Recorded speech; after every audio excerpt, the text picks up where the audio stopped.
તાજા હવામાન સમાચાર જાણીએ તો દોસ્તો અત્યારના સૌથી મોટા સમાચાર આવી રહ્યા છે કે બંગાળની ખાડીમાં બનેલું લો પ્રેશર અત્યારે મજબૂત થઈ અને દોસ્તો વેલ માર્ક લો પ્રેશરમાં પરિવર્તિત થઈ ચૂક્યું છે।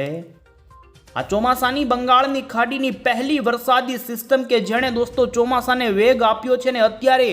દક્ષિણ પશ્ચિમ મધ્ય એટલું જ નહીં અંદમાન નિકોબાર ટાપુ ઉપર પણ 2026ના ચોમાસાના દોસ્તો આગમન થઈ ચૂક્યા છે।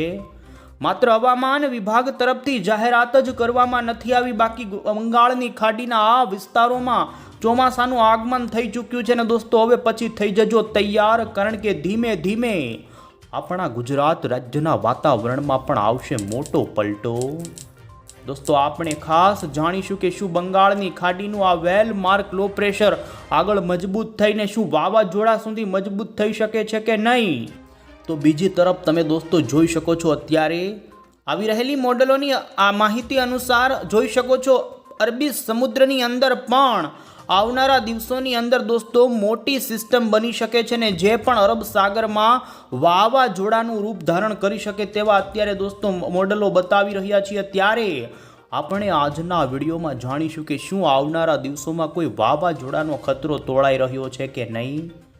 પાછલી 24 કલાકની અંદર આમ તો આપણા ગુજરાત સિવાય ભારતના કેટલાય રાજ્યોમાં પ્રી મોન્સૂન એક્ટિવિટીનો એમાં પણ કડાકા અને ભડાકા ગઈકાલ દોસ્તો ઉત્તર પ્રદેશની અંદર તો તીવ્ર વેસ્ટર્ન ડિસ્ટર્બન્સ અને બંગાળની ખાડીની વરસાદી સિસ્ટમ ભેજ મળતા દોસ્તો વેસ્ટર્ન ડિસ્ટર્બન્સના કારણે ઉત્તર પ્રદેશની અંદર આંધી તોફાન અને વીજળીના કારણે કેટલી વીજળીઓ પડી। તીવ્ર થંડરસ્ટોર્મના કારણે અત્યાર સુધી 24 કલાકમાં 100 જેટલા લોકોના મોત થયાના સમાચાર સામે આવી રહ્યા છે। જી હા દોસ્તો, ઉનાળાની અંદર ભર ગરમી અને ભેજનું પ્રમાણ વધતો વાતાવરણની અંદર અસ્થિરતા ઊભી થતી હોય છે ને જેના કારણે ભારે પવન, વૃક્ષો ધરાશાયી, ઘર ધરાશાયી થયા, વીજળી પડવાના કારણે કેટલાય લોકોના મોત દોસ્તો ઉત્તર પ્રદેશ એમાં પણ પ્રયાગરાજમાં સૌથી વધુ મોત થયાના સમાચાર। આમ હવે પછી ધીમે ધીમે દોસ્તો આપણે જાણીશું ગુજરાતમાં પણ ક્યારે શરૂ થઈ શકે છે તીવ્ર થંડરસ્ટોર્મ સાથેનો વરસાદ। આ તમામ અપડેટની સાથે અત્યારે હવામાન વિભાગ અને દોસ્તો આવી રહેલા અંબાલાલ પટેલની જે નવી નકોર આગાહીઓ છે એના પર નજર કરીએ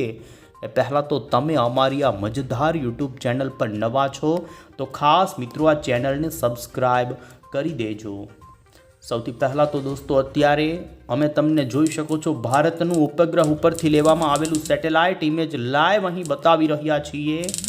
દક્ષિણી હિન્દ મહાસાગરથી બંગાળની ખાડી દોસ્તો વાદળોથી ઘેરાઈ ચૂકી છે ને જોઈ શકો છો અત્યારે બંગાળની ખાડીના એમાં પણ તમિલનાડુના કાંઠા શ્રીલંકાના ભાગોની અંદર પણ ચોમાસાની એન્ટ્રી થઈ ચૂકી છે ને વરસાદ દોસ્તો પાછલી 24 કલાકમાં આ વિસ્તારોમાં તીવ્ર થંડરસ્ટોર્મ સાથે ખાબકી રહ્યો છે। કેરળ, કોચી, દક્ષિણી ભારત પણ પ્રી મોન્સૂન વરસાદમાં ચપેટમાં આવ્યું છે ને જોઈ શકો છો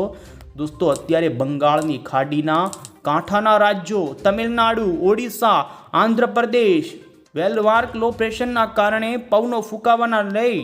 માછીમાર ભાઈઓને પણ દરિયો ન ખેડવાની સૂચના આપી દેવામાં આવી છે। તમે જોઈ શકો છો હવામાન આગાહી અનુસાર તો આ વેલમાર્ક લો પ્રેશર હજુ પણ મજબૂત થઈ શકે તેવી સંભાવના છે ને જાણીશું આ સિસ્ટમના કારણે દોસ્તો આપણા ગુજરાતના વાતાવરણમાં શું ફેરફાર થશે એ જાણતા પહેલાં સૌથી પહેલાં આપણે અત્યારના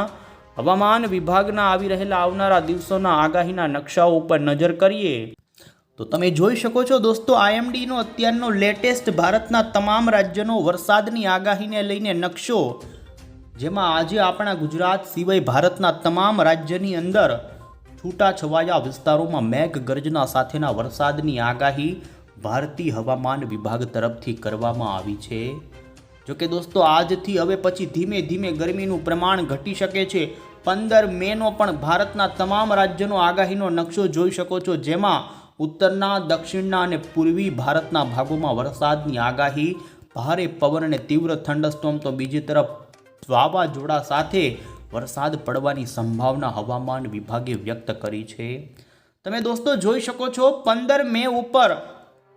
હીટ વેવની આગાહી કચ્છ અને સૌરાષ્ટ્રના વિસ્તારો માટે આપવામાં આવી છે। બાકી 16 મે ઉપર આપણા ગુજરાતની અંદર હીટ વેવની સંભાવના હવામાન વિભાગે નથી વ્યક્ત કરી। એટલે હવે ગુજરાતની અંદર ધીમે ધીમે ગરમીનું પ્રમાણ ઘટે અને દોસ્તો ખાસ કરીને સંભાવના છે કે હવે ધીમે ધીમે ગુજરાતનું વાતાવરણ પણ પલટાય અને છૂટા છવાયા વિસ્તારોમાં વાદળિયા વાતાવરણની સાથે બપોર પછી થંડરસ્ટોર્મનો પ્રી મોન્સૂનનો વરસાદ પણ શરૂ થવાની શક્યતા જોવા મળી રહી છે. ઓડિશાના ભાગો હોય, તમિલનાડુના કાંઠાએ ભાગો હોય, માછીમાર ભાઈઓને આવનારા દિવસોમાં દરિયો ન ખેડવાની સૂચના આપવામાં આવી છે. ત્યારે અરબી સમુદ્રની અંદર હજુ કોઈ હલચલ શરૂ નથી થઈ, પરંતુ આવનારા દિવસોમાં આપણે જાણીશું શું અરબ સાગરમાં કોઈ મોટી હલચલ થશે કે નહીં. આપણે જાણીએ એ પહેલાં તો અહીં મોડલની અંદર દોસ્તો જોઈ લઈશું કે શું ગુજરાતની અંદર હવે પછી કોઈ મોટા ફેરફારની શક્યતા છે. તો જોઈ શકો છો ગુજરાતમાં ધીમે ધીમે હવે દોસ્તો પવનની ઝડપની અંદર વધારો થઈ શકે છે.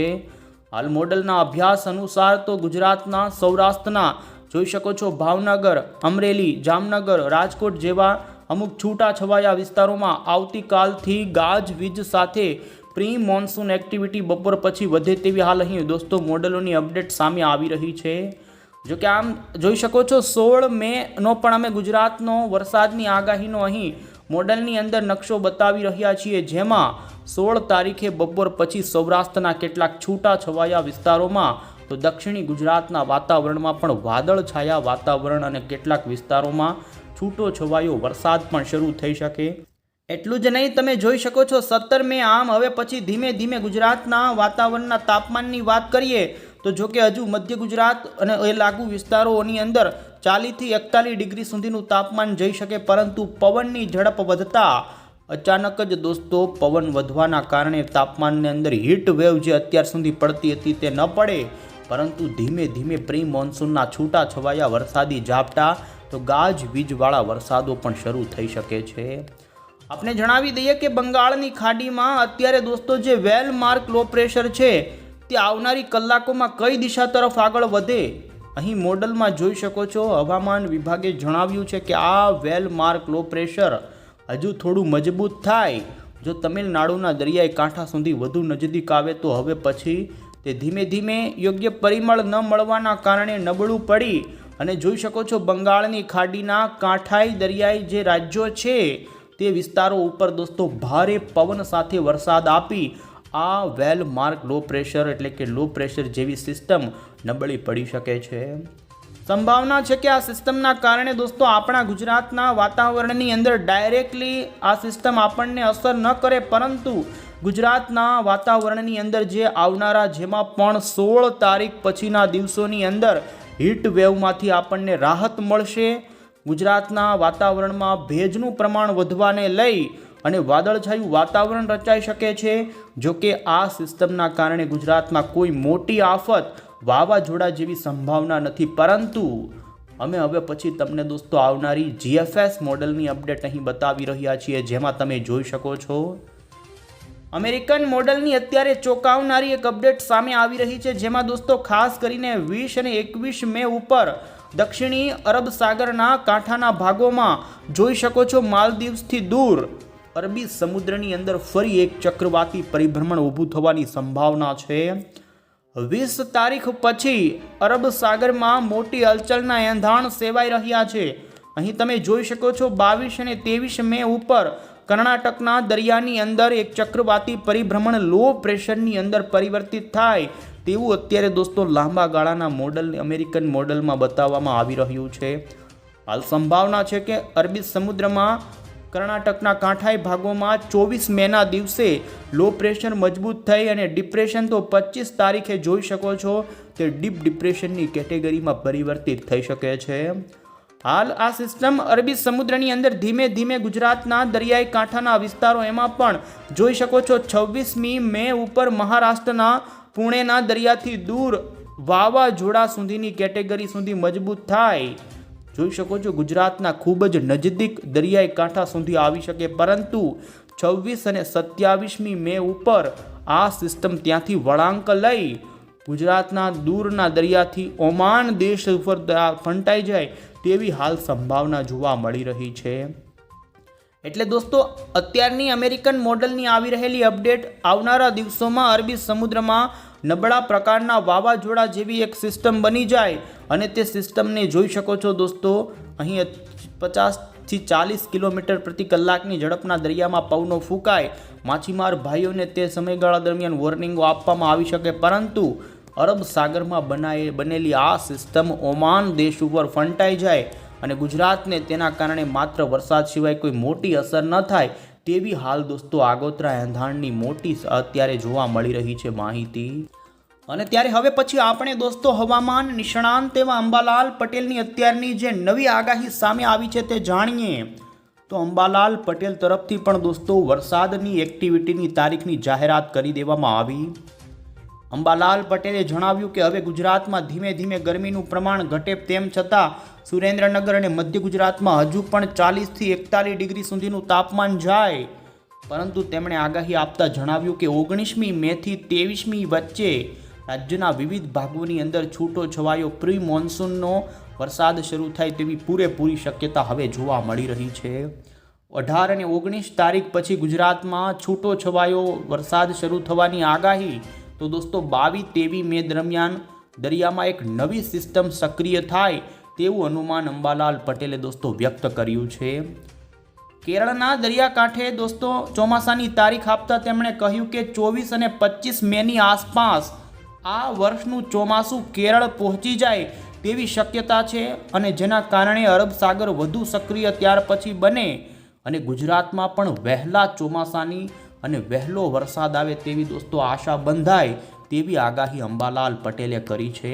અને દોસ્તો અત્યારે વરસાદના જે નકશાઓ આવી રહ્યા છે આવનારા 15 જૂન સુધીના, તેમાં અમે તમને બતાવીએ, જોઈ શકો છો આવનારા અઠવાડિયાની અંદર ગુજરાતના, સૌરાષ્ટ્રના અને દક્ષિણી ગુજરાતના જિલ્લાઓની અંદર છૂટો છવાયો પ્રી મોન્સૂન એક્ટિવિટીનો વરસાદ થાય અને અરબ સાગરમાં પણ વરસાદની ગતિવિધિ આવનારા અઠવાડિયામાં વધે તેવી સંભાવના. આ સાથે અહીં તમે જોઈ શકો છો 28મી મે થી 4 જૂનની વચ્ચેનો આપણા ગુજરાતનો વરસાદની આગાહીનો નકશો, જેમાં ગુજરાતના મધ્ય ગુજરાત, અન્ય પૂર્વ, દક્ષિણ અને ગુજરાત સહિત કચ્છના કાંઠાઈ સુધીના ભાગોમાં પણ આ મહિનાના અંતિમ દિવસો સુધીની અંદર વરસાદની ગતિવિધિ શરૂ થઈ જાય. તો બીજી તરફ સારા સમાચાર એ છે દોસ્તો કે જૂનના પ્રથમ અઠવાડિયાની અંદર ગુજરાતમાં વરસાદ આવી જાય તે પ્રમાણેના અત્યારે એક નવા સારા એવા મોડલો દોસ્તો ગુજરાતને જોવા મળી રહ્યા છે. તો આ રીતે દોસ્તો ગુજરાતની અંદર જૂન મહિનાની અંદર છૂટો છવાયો ને 15 જૂન આસપાસ ગુજરાતમાં આ વખતનું ચોમાસુનું આગમન થાય તેવી હાલ સંભાવના જોવા મળી રહી છે. ત્યારે કેરળની અંદર પણ હવામાન વિભાગના જણાવ્યા અનુસાર 25 થી લઈ અને 28મી મેની વચ્ચે કેરળની અંદર ચોમાસાનું આગમન થઈ શકે છે. દોસ્તો કેરળમાં ચોમાસાના આગમન પછી 10 થી 15 દિવસની અંદર મુંબઈમાં ચોમાસાનું આગમન થતું હોય છે ને આ વખતે જોવાનું રહેશે કે ચોમાસું મુંબઈ સુધી આવ્યા પછી અટકી જાય છે કે પછી આગળ વધે છે. જો અટકી જશે તો ગુજરાતની અંદર 15 તારીખ પછી પણ આ વખતનું ચોમાસું બેસી શકે